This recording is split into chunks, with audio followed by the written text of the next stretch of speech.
Hey guys, this is Blue Forest. I hope you're doing well. So I just wanted to give a few updates on things that are happening in the game right now.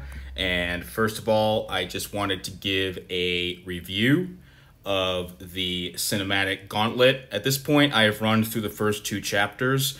I have not done the third chapter yet, and that's largely because I am pretty disappointed in this event thus far. And that is because the rewards for this special mission are quite low, and they're actually significantly lower than the rewards we got for the Decepticon Gauntlet that we had some time ago. Now, that event was amazing. If you completed all of it, you ended up with enough to get something like 8 or 9 5-star bots, and even if you didn't finish it, you could still get a bunch of 5-star bots. So I certainly didn't expect that. That was extremely generous. However, with the cinematic Gauntlet, even if you complete all of it, you're only getting enough of these faction chips to get about half of a single 5-star bot. In other words, you're not even getting enough chips to get one 5-star bot. In total, it's only rewarding less than 10,000 of those faction chips, which honestly makes it feel like a bit of a waste. Which is really just a shame, because if you've been doing everything, so if you've been claiming all of the monthly achievements, you've been doing the time slides, the showcases, the arenas, you get a fair amount of those chips for all of those things. But even if you complete everything on this list, the additional chips that you get for the Gauntlet are not going to give you enough to get even one more 5-star bot. And that is disappointing. So I would recommend that you only go through this Gauntlet if you want to just do it for fun, or if you're just shy on the chips, right? So if you're just shy of 20,000, run through some of this, get enough to buy a bot, and then you can be done with it. Because the other thing about this one is it's not too difficult. The Decepticon Gauntlet was harder overall. However, they did decide to make Bone Crusher an opponent. And since you're using TAC B, who is a melee-based fighter and he crits a lot, that means that Bone Crusher is going to be landing a lot of bleeds on you. And if you saw the video that Skies put out, he had to run through the final Bone Crusher fight several times because B just kept on dying of bleed damage. And it just does not feel very worth it to me to have to repeat that a bunch of times to get a very small amount of chips. And honestly, when I did the second Bone Crusher fight in the second chapter, even in that fight, I still end up eating something like 50% bleed damage. So it just didn't seem very well thought through. And honestly, that was just a very dumb way to sort of inflate the difficulty. So with that said, I'm happy we have this mission.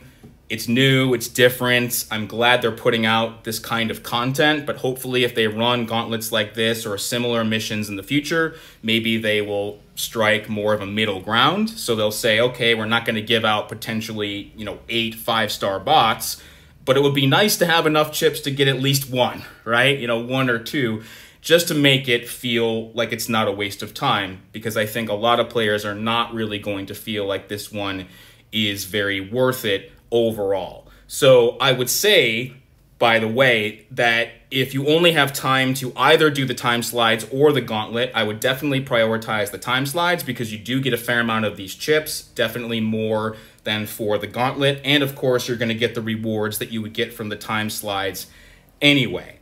The one hope that we have is that these faction chips will be redeemable again in the not too distant future.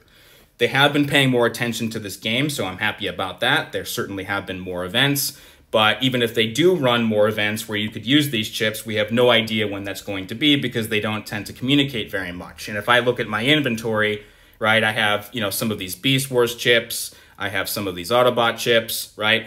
These haven't been usable in quite a while, so whether it's in 2 months or 2 years, we just have no idea. So we'll just have to hope that there will be more events that allow us to use these faction chips, all right? The other thing that I wanted to mention is that we do have this unusual deal in the store right now where you can buy one of 6 bots for $80.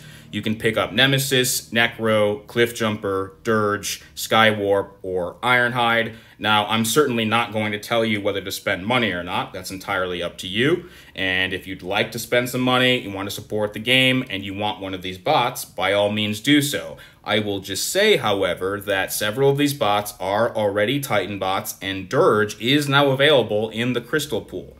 You know, I got him last month, so, you know, you open those 5-star bots, you'll probably pull him eventually. So I think for most people, if there's going to be any interest, it would be for Skywarp or particularly for Ironhide. Ironhide is certainly proving to be much more popular than Skywarp. And of course, both G1 Ironhide and Skywarp are not available otherwise at the moment. And we don't know when they are going to be available. So Ironhide would be the only one that's tempting for me because it might be quite some time until you could get Skywarp or Ironhide through crystals. And remember, it is still possible that a bot like Ironhide could end up as a Titan bot. We just don't know. So I'm personally going to hold off on deals like this because I want to see what happens in the coming weeks. Because remember, we have 2 bots coming. And I think it's entirely possible that Slipstream is going to come soon, possibly in this coming week. We don't know that for sure, but I think it's very possible that the event that they build around Slipstream will be soon, and then Rodimus will most likely come later because they did say only that he would be released at some point in the summer. So I think that assuming that Slipstream and Rodimus are out in the next month or 2, maybe Ironhide and Skywarp will be available sooner than we think. We just don't know. So just wanted to mention, though, this deal is here. There is also no timestamp on it, which is also unusual. I would think this deal would probably be available for at least a week, but it could be longer. And honestly, it is cheaper than when these bots first came out, right? Dirge, Skywarp, Ironhide, you know, they were $100 when they first came out. Now you could get them for $80. So if you're looking to spend some money, you could, you know, get them for $20 less than you could before if you are interested in that. And the other thing I just wanted to mention, a lot of people are speculating. It is very odd that we have not had any arenas for the last, you know, day plus. Maybe they are just taking a week off, which, as far as I know, has never happened. It certainly never happened in the entire time that I've been playing the game. So it is a little bit bizarre that there are no arenas. Maybe there are just delays. So we'll just have to see what happens in the next day or 2. But with that said, you know, let me know if you do buy any of those bots or if you've gotten any other 5 stars. Certainly let me know if you do complete the Gauntlet. I probably will just finish it up just for fun.